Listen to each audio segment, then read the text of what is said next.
Hello YouTube, and welcome back to the life of a virtual airline pilot with me, Captain Mac. And we are getting ready to kick off our 10th flight in our up-and-coming career as a probationary first officer for Phoenix Virtual Airways. And as you can see, we actually have just under 11 hours to go. It says 11 here, but we got 10 hours and 24 minutes to go to chase down that currently elusive promotion to first officer. Our last flight took us from Lake Havasu, a nice little scenic area, on back down to Phoenix, and now we're going to fly from Phoenix up to Page, Arizona. So let's take a quick look here at our flight. We can see we're flying with Great Lakes Airlines again. It's flight number 7160, Phoenix to Page. And not a very long flight, but long enough, 211 miles. Take us a little bit of time. It's scheduled for the Beech 1900, but I really want to fly that King Air again. And we can do that. We'll just hop back down over here and just make sure real quick. Take a look at the aircraft substitution chart. Here's our Beechcraft for probationary first officers. Beech 1900 can be changed with a BEC. You may remember that BEC represents a Beech Light aircraft. And guess what? We have a Beech Light aircraft in the King Air 200. So we are going to fly the King Air 200 for this flight because I'm really enjoying that. And that is one of the awesome things about Phoenix Virtual Airways is the ability to interchange some of those aircraft. For example, if we didn't have a good Beech 1900 like we do, we could still fly that King Air. So don't need to worry about weather. We're going to get that from our Active Sky 2012. We're going to get our flight plan from somewhere else. And we are pretty much ready to go. So let's hop on over into the sim, get this flight fired up, and let's start cruising on up to Page. Okay, welcome back to Phoenix and welcome aboard Great Lakes Airlines Flight 7160. I got a surprise for you guys. I broke down. I know I said I probably wasn't going to do it, but I went ahead and I picked up a payware version of Phoenix Sky Harbor. It's done by Flightbeam Studios. Absolutely beautiful rendition of this airport. Now, I work at Sky Harbor, believe it or not, and I'm able to, my job allows me to move around out on the flight line and stuff like that. So I've seen pretty much every square inch of that airport, and I have to tell you, they did an awesome job on this thing. They get the right buildings in the right places, all the taxiways are done properly, and it's just a fantastic rendition of this airport, so I'm really excited about it. And I think you guys are really going to like flying in and out of here. And we have several more flights in and out of Phoenix anyway, so I thought, you know what? We're going to be using it. We're going to get good use out of it. Let's do it. So, that being said, obviously we want to kick this off. We don't want to spend too much time dilly-dallying around here. So let's hop right on in here, and we're going to take care of our before start and startup checklists. So as always, we kick off our before engine start checklist with the trim over here, and it says it's supposed to be set to 0, but I can't help myself. I just like to set it up a little bit so I don't forget to do it later on. Cabin doors are locked, baggage is loaded, weight and center of gravity has been checked, brakes are set, and all of our switches appropriately are off as they should be. Landing gear handle is down. Power levers are in the idle position. They're actually down in the, looks like they were down in the reverse position, which is not good because it says right there, caution reverse only when engines are running. But for some reason they like to sit all the way down there. Propeller controls are full forward. Condition levers are in the cutoff position. Cabin signs need to be on, fasten seatbelts and no smoking. And I'm going to remember to do this time. Beacon lights are supposed to come on as soon as you put power on the aircraft. So if we flip them on now, as soon as we turn on the battery, beacon will be on. Cabin temperature mode needs to be off. Vent blowers on auto, and that is these ones here. They are on auto. Aft blowers and electric heat are both supposed to be off. That's these two here. Now we're going to do, oh wait, first we got to do our oxygen supply pressure check, which is actually down over here. Oxygen supply pressure is right there. And still haven't heard anything in the comments, so we're going to continue to assume that this is the oxygen supply control handle. If I can learn to talk one of these days, this will probably go a little smoother. Hop on over here and do the fuel firewall valves. These need to be in the closed position, which is like that. And we're going to turn on the standby pumps and listen for operation. There's one. There's 2, and they're working like a champ. At this point, we're going to flip on the battery switch, and our fuel pressure annunciators should come on. They are on right there. We'll go ahead and we'll open those fuel firewall valves, and that should turn off those annunciators. Sure enough, it turned them off. Don't know why we're getting just a touch of chop there. And standby pumps need to go off at this point. And that's going to turn those annunciators back on. It sure has. I apologize for the little bit of stutter there. Crossfeed alternatively left and right. When we click it to the left, it turns those off. When it's in the center, it turns those on. And when we click it to the right, it turns them back off. Fantastic. It is all as it should be. Crossfeed goes off. Auxiliary transfer switches need to be on auto. That's this one and this one. And then we're going to check our no transfer lights by simply clicking on them, which pushes the button and lights it up. Check our fuel quantity in the main and auxiliary fuel tanks. We don't have anything in the auxiliary tanks. We need 1,192 pounds of fuel for this flight. As you can see, just like always, I put some extra fuel in there. We have just about 1,300 pounds on the nose and nothing in the auxiliary fuel tanks. We'll hop up top here real quick and we'll check the DC volt and load meters. Not really sure what we're looking for on those. It doesn't clarify in here, but we've checked them. Stall warning test, everybody's favorite.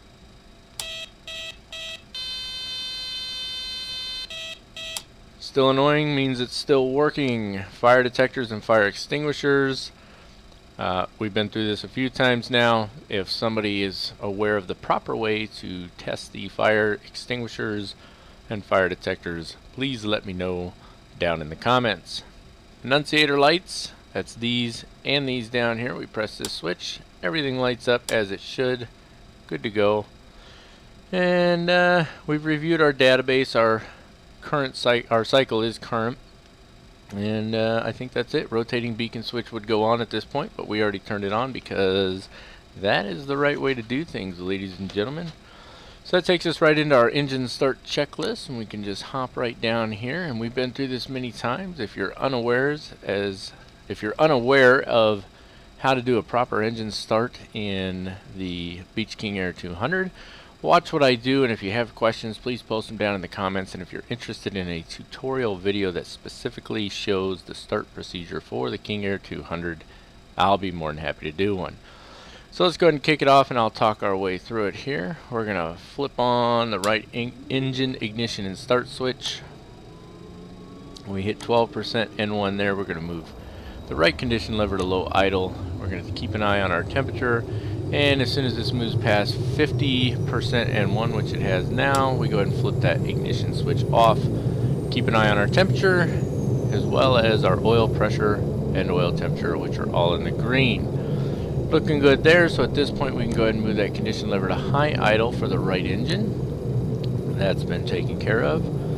And we reset the generator, this one here, all the way up resets, and then it'll click itself to the on position, which it has. And let's see, we're supposed to leave that on until the load meter reads approximately 0.50 and then turn it off. This is the load meter here. I'm not sure which one's which. It says that we pressed this for volts. So that's our voltage, which means our load is less than 20. Not really sure why that hasn't been going up lately. I did check the maintenance settings, and we don't have the maintenance turned on this, so we shouldn't have, our batteries in our generator shouldn't be wearing out, so I don't know. So the procedure for the right engine, or I'm sorry, for the left engine is the same as the right engine. We flip off the generator there first, flip on the left start switch, waiting for 12% N1 there, which we have already. Move this to low idle, it's just a skosh high. That fires the engine. When this goes past 50%, we flip the switch back off if we can find it. There we go. Keeping an eye on our temperature there, as well as our oil pressure and oil temperature, and they look good. Once that's done, we can go ahead and move the right generator to reset and then on, and then we'll move the left generator to reset and then on, which it clicks to on its own, and now we can reduce the right condition lever to low idle, and that completes our startup checklist. So let's roll right into the after start checklist so we can move on. We're supposed to check the DC voltage and load meters. Not really sure what we're looking for, but we've got plenty of voltage and we've got a low load on the aircraft. The avionics master switch needs to come on at this point. That's this one right here. Avionics master is on. Lights will be as required, and basically we're going to turn everything except ice lights on and landing lights. So you've got your taxi lights, nav lights, recognition lights, strobe lights. We don't need flood lights because it's daytime out. Cabin temperature mode is as required. We'll put that on auto. Instruments have been checked, and we'll check brakes during taxi. That being said, we are done with our before start and startup checklist, and we are basically ready to start taxiing out. So I'm going to do my last minute checks as I always do, and then we will go ahead and taxi out to the runway. We'll be taking runway 7 left for our departure today. So I'll see you here in just a second. Okay, all our last minute checks are taken care of, and we are ready to start our taxi. So we're just going to jump right on into this here. And we're taking runway 7 left. The wind is, what do we got? 098 at 6 knots. So just a tiny touch of crosswind in there as well. That's all right. We'll make do with that. And let's get this guy going here.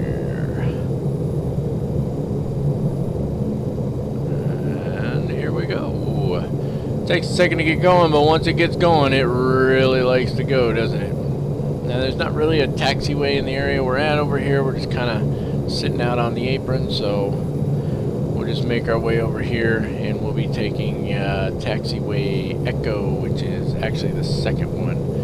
And boy, I tell you, they did a fantastic job. They got all the signs out there. The taxiways are done up properly.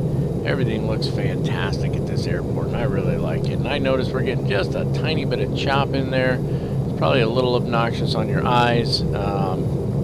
First time really messing around with this airport too much. Of course, the video recording software always takes just a little bit of a toll on the frame rates. But what I can probably do is change a couple of my other settings here in the near future for other videos, and that should bring that chop out of there a little bit. It's not too bad though. I'm getting an indicator that right now I'm getting 20 frames per second, and when we're turning we're getting just a tiny bit less than that. So that's to be expected, but not too big a deal.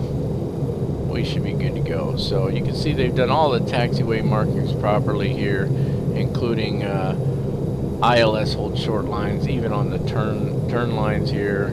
We're not gonna utilize those as a hold short. We're just gonna pull right on up next to the runway here, and we'll jump right into our before takeoff checklist. That's the word I'm thinking of here. And I know that there's a run-up checklist. We haven't been going through that because it is a pretty extensive checklist. If anybody's interested in seeing that, please let me know down in the comments. I'll be more than happy to take care of that for you.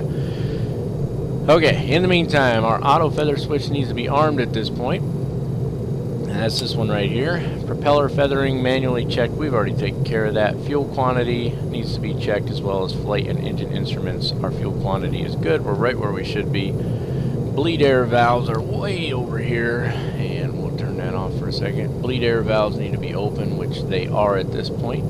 Annunciator lights need to be either extinguished or considered, and I did forget.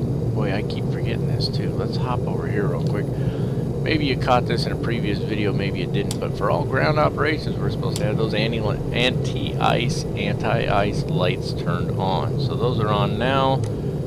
There they are. We don't have any other annunciator lights, so we're good to go on that. Let's turn those auto ignitions on. We need to check our transponder. We're leaving it on the VFR code of 1200 at this point. We don't need any ice protection. Engine auto ignition I just took care of. PFD is good. GPS is good. Standby attitude indicator is erect and normal, and there it certainly is. We've put our flaps down already for our takeoff. It does not include landing lights in the before takeoff checklist for some reason, so we've gone ahead and turned the landing lights on as well. And that's everything. We are good to go and ready to take off, so let's roll right into it. want to always check our approach path first as well as we can, and just take a look at the other end of the runway as well. Nobody coming. We can go ahead and taxi out onto the runway at this point.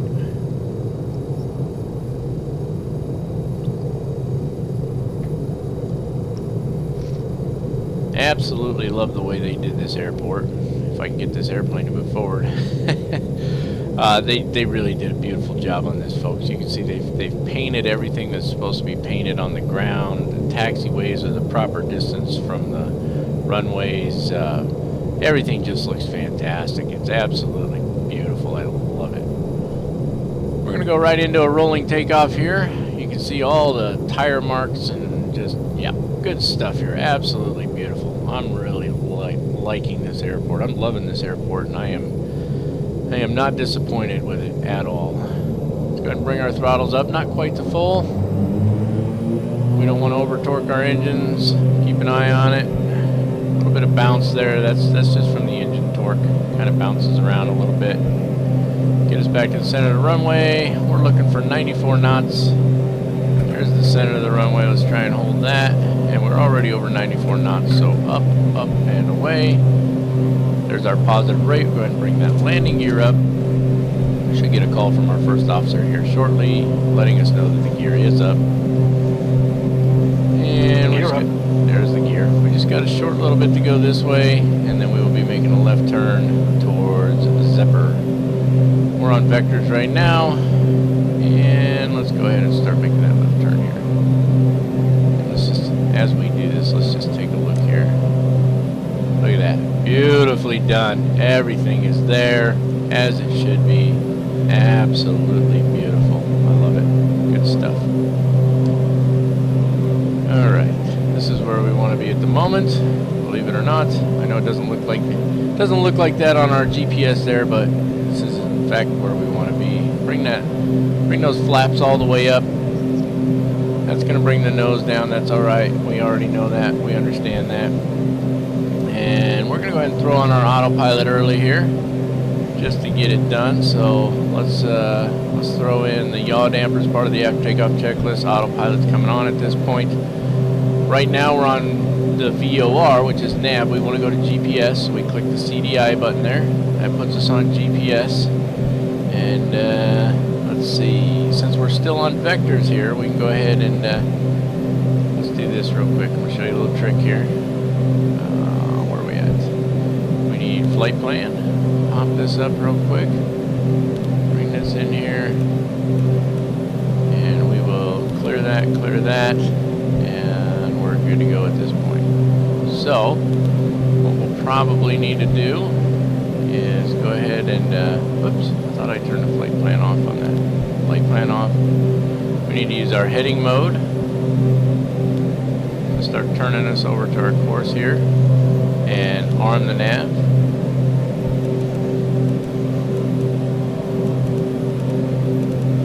See, it's got heading and nav are both on. Nav is armed.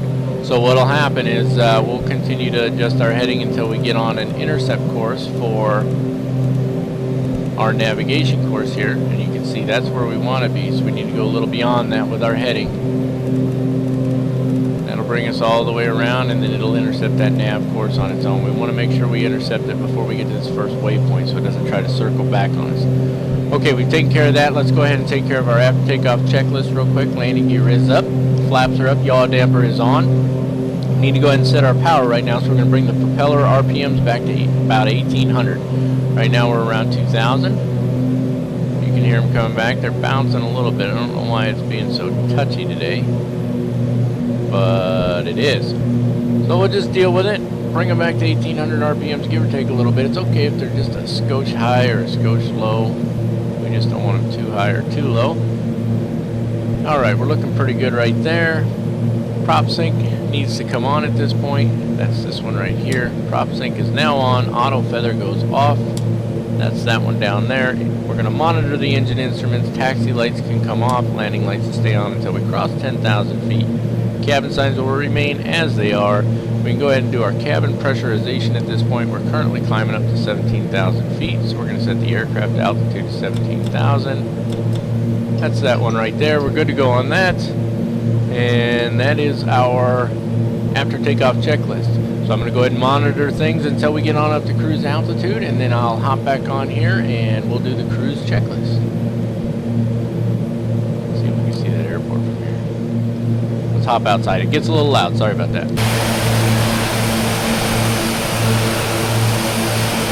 Oh yeah, you can see it off in the distance. So, alright, I'll see you at the cruise checklist, folks.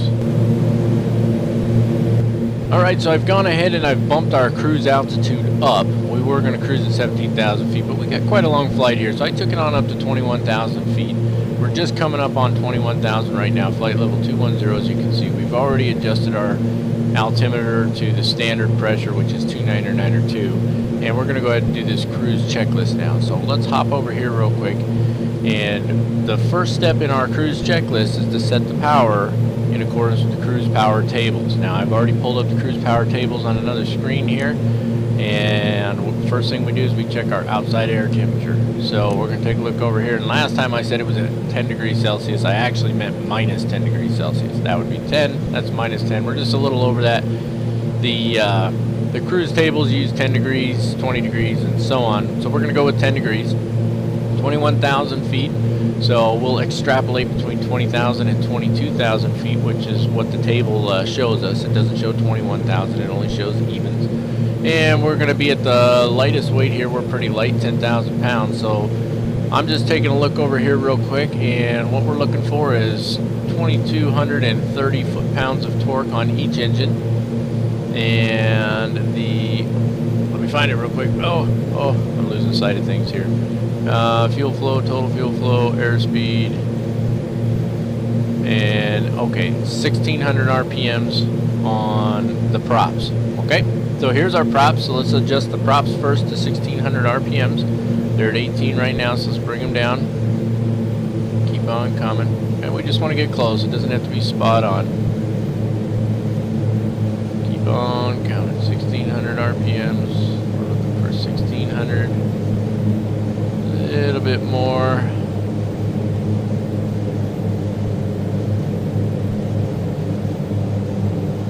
And that's not bad. I can live with that right there. And then we want our torque, which is this number right here. We want our torque to be as close to 2,230 pounds as we can get. So let's go ahead and bring that up.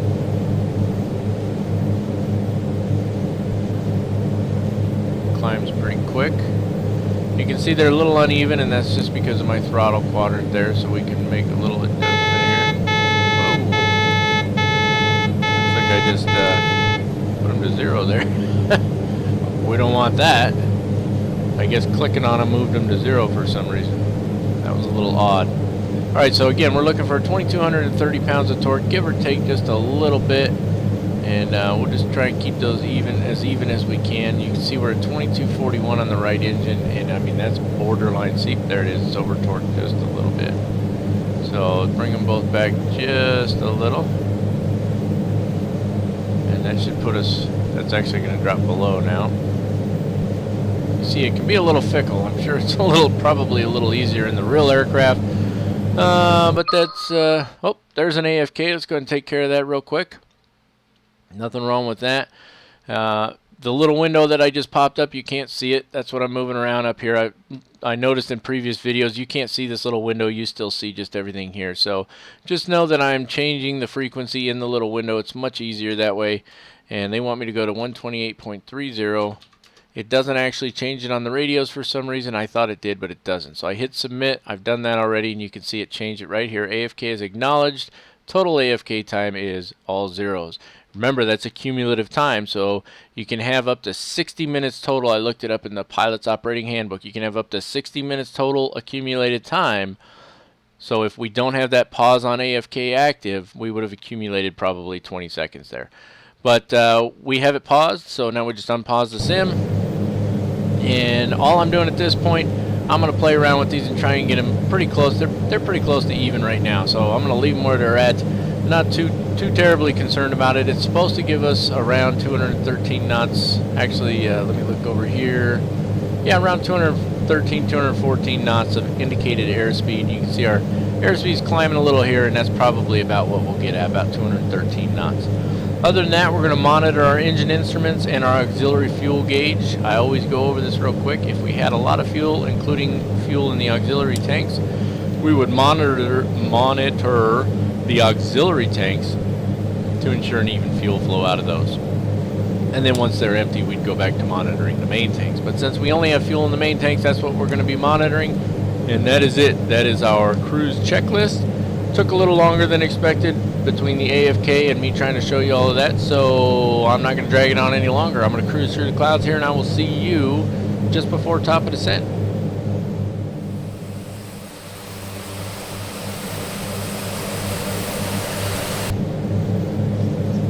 Hey there, folks. We are currently soaring over the top of the Grand Canyon.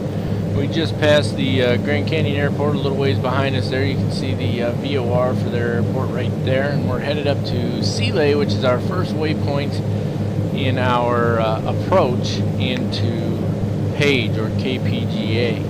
So, we're going to do our descent checklist here. We're still just a little ways out from descent, not far though. So I want to go through this relatively quick. The first thing we're going to do is we're going to set our cabin pressurization to the landing field pressure altitude plus 500 feet. You may remember the way we get our pressure altitude is we take the altimeter setting at the landing field and the difference between that and standard pressure, which is 29902. We multiply that number by 1,000, and then depending on whether or not it's positive or negative pressure, we either add or subtract from the landing field altitude. So in this case, the altimeter setting is 3001 at Page. So you subtract 29902 from that, you get 0.09 times 1,000 is 9, and because it's a positive pressure, we're going to subtract it from the landing field altitude. So the altitude at PGA is 4,312 feet. So we subtract 9 feet from that, we get 4,303 feet. So let's set that real quick. It says plus 500 feet. And this is the cabin altitude that we're looking at here. Okay, so cabin altitude needs to be at 4,800 feet. So right about there is going to look good. This knob stays centered. Altimeter will be set when we cross through 18,000 on the way down. Cabin signs remain as they are. Windshield anti-ice is good. Power as required to get the desired rate of descent. So let's hop on up here. And we are right there actually. So let's go ahead and start our descent. At this point, we're looking for 8,200 feet at the waypoint just beyond Sealay there. I forget the name of it off the top of my head, but it'll come to me here in a minute. So we're going to go ahead and start our descent now. Maybe, oh, we got to hit vertical speed. There we go. And down we go. We're going to go at about 2,000 feet per minute to start. And we're going to need to roll that power back so that we don't get too fast. Let's go ahead and bring it back. We're not going to mess around with it. Let's get it going. So I rolled it back pretty quick there. Torque's coming down. You can see right here the torque's coming down as it should be. And of course these are always a little uneven. Just the way it is. We're still picking up speed there, so let's bring it back a little bit more. We don't want to pick up too much speed, not because we're worried about overspeeding. I mean, obviously we do have to concern ourselves with overspeeding, but that's really not what I'm concerned with here. I want my speed to come back down about where it was because I've calculated my rate of descent to be where I need to be at that waypoint just past Sealay. So that's it. That's our descent checklist. We're good to go at this point. When we get to Sealay, we will pretty much be on the approach, and we're not that far from the airport at that point. We've got several altitude restraints. So what I'm going to do is I'm going to go ahead and descend on down here, and when we're either just before or just past Sealay, I'll hop back on here with you, and you can go through the approach with me. Okay, as you can see, we're into our approach phase here. Our next waypoint is Dibby, and our altitude restraint or constraint is 7,500. And we're looking for 200 knots here so we can get those approach flaps in. That's going to help us slow down. That is, in case anybody's wondering, 200 knots is our maximum approach flap speed. And we're at 200 knots now. And before we have to start descending again, I want to get that first setting of flaps in. Okay, we didn't get real far there. We're going to go ahead and knock out the approach checklist. We hadn't done it quite yet. My mind was in other places, but we still got to take care of the approach checklist, so let's do that. We've already checked our pressurization. Cabin signs are on. Auto feather switch needs to be armed. You're down.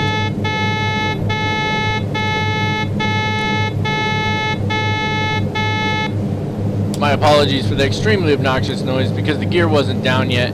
Gear is down at this point. Flaps will come to approach now, which is full flaps. Throw those in. Landing gear's down. Landing lights and taxi lights are on. Propeller synchrophaser comes off. And landing is assured, so we're going to full flaps and we are ready to rock and roll. We're going to let the autopilot do a little work for us here.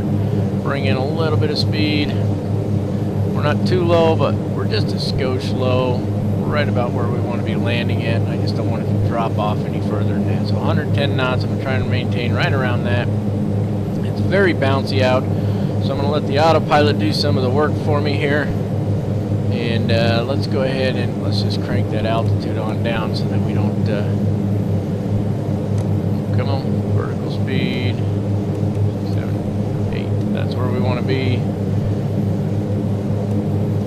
And you know what, let's go ahead at this point. I want to remember to jiggle my, my yoke here, and then let's go ahead and pull that autopilot off and let's fly this in ourselves. So it's going to be bouncy, we're kind of all over the place. So bear with me and don't beat me up too much, okay guys? We're gonna listen for our call outs. Beautiful little view of Page there off to the left. Straight ahead is the Grand Canyon. I forget the name of that lake, to be honest with you. I don't know what it is, but yep, there's a lake right there. Grand Canyon straight ahead of that. I believe this is the south rim of the Grand Canyon. Maybe I'm wrong. Maybe this is the north rim of the Grand Canyon. Not really sure, but there it is. So looking good right now. Wind is pretty gusty out there. Looks like it might have changed directions on us a bit. That's all right. We'll deal with it. We're looking pretty good. I'm liking how we're looking right now. Getting just a skosh high there. Just bring that throttle back. 500. There's our 500 foot call. Trying to get the nose down just a little. 500. That's what I'm looking for. 500. We'll probably get that call a couple more times because of these, because of the mountains around us. 300. 400. All right, we're looking good, guys. So yeah, I'm just gonna take it on in. Let's listen to the rest of our call outs. Remember, I'm gonna pull the throttles back probably just before we hear that 50-foot call. 300. 200. 100. 50. 40. 30. 20. 20. 10.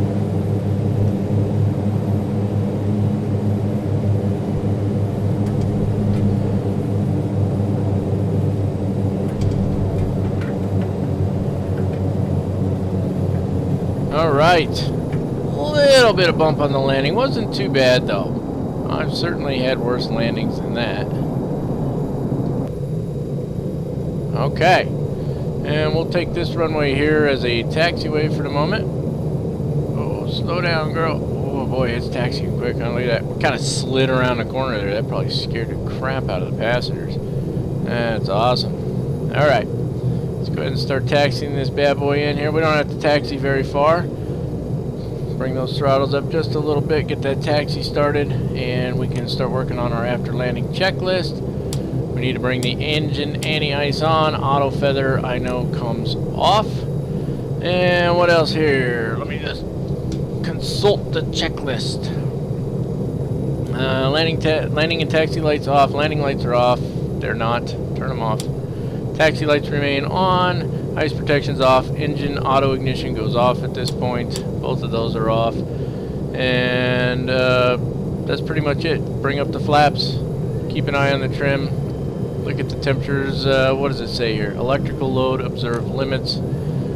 Can't really do that and still look at where we're going, so we won't be observing any limits here. And we'll just taxi on over here. There's not really any gates here at Page, although they do have an actual terminal. Where is that terminal at? You know what? We probably should have taken a different we probably should have stayed on that taxiway. I think the terminal's down there. So we'll just take a left here. It's a small taxiway, but it will fit our airplane, believe it or not. Just barely. So we're gonna take this little itty bitty taxiway here. That's interesting, to be honest with you. So, yep. Alright, I'm going to taxi on over to the terminal, guys. I'm not going to make you watch the whole thing. I'll get over there, and then I will see you for the engine shutdown procedures. Alright, we found us a parking space here. We're getting ready to do our shutdown checklist. Just curious, I actually missed a step, a pretty critical step on that approach checklist. Could have been a problem if for some reason we had to go around. So I'm curious if any of you caught it. If you caught what I missed on the approach checklist, please leave it down in the comments and we'll get kudos out to you. Alright, that being said, let's go right into this shutdown checklist. Parking brake is set. Avionics master comes off at this point. Auto feather switch goes off, which it should already be. It is indeed. Wonder why you switch it off again when it was off for landing. Or it was off after landing, right? Yep, whatever. Engine anti-ice, we can leave those on at the moment. Light switches need to go off. Taxi, nav, recognition, strobe all go off, but beacon light stays on. Cabin temperature mode needs to come off at this point. There we go. Vent blowers on auto. That's these ones here. They're still on auto. Radiant heat. Still don't know which one that's supposed to be because there's nothing actually labeled radiant heat. My guess it's probably the furnace, but battery is charged. I've already checked that. Engine temperature is stabilized. Has been for more than a minute now. Condition levers will go to cutoff, followed immediately by feathering the props. And once again, that is to insert a lock pin into the props for starting the engine. Don't quite entirely understand that, but if you do, please leave something down in the comments for the rest of us. Overhead panel switches need to come off. I did turn on the dome lights because apparently, if we take a look here, we can see pretty clear. Everything's nice and bright, but when I turn those off, it's actually kind of dark. And I noticed that early in the video, so from now on I'll probably fly with those on just so we can see a little bit better. Battery and generator switches go off. We can flip all those off at once like that. Wheel chocks will be installed when we get out. Tie downs are as required. And we'll let somebody else tie down the airplane. So that is it. There we are in Page, Arizona. We've completed this flight. Was a little bumpy, a little rough, couple of mistakes. That happens sometimes. Nobody got hurt. That's the most important thing. And, of course, that we learn from them as well. It's been a great flight, guys. I enjoyed it very much. If you enjoyed it, too, please give a thumbs up to the video down below. And please subscribe to the channel. And as always, if there's any questions, comments, concerns, moans, groans, or complaints, feel free to put them in the comments. Just be nice about it. Keep it clean. And if you're looking for any specific videos, perhaps tutorial videos, or you're looking to see a specific aircraft in flight, please let me know down in the comments and I will do my best to accommodate. Until next time, I'm Captain Mac, and I look forward to seeing you in the skies again.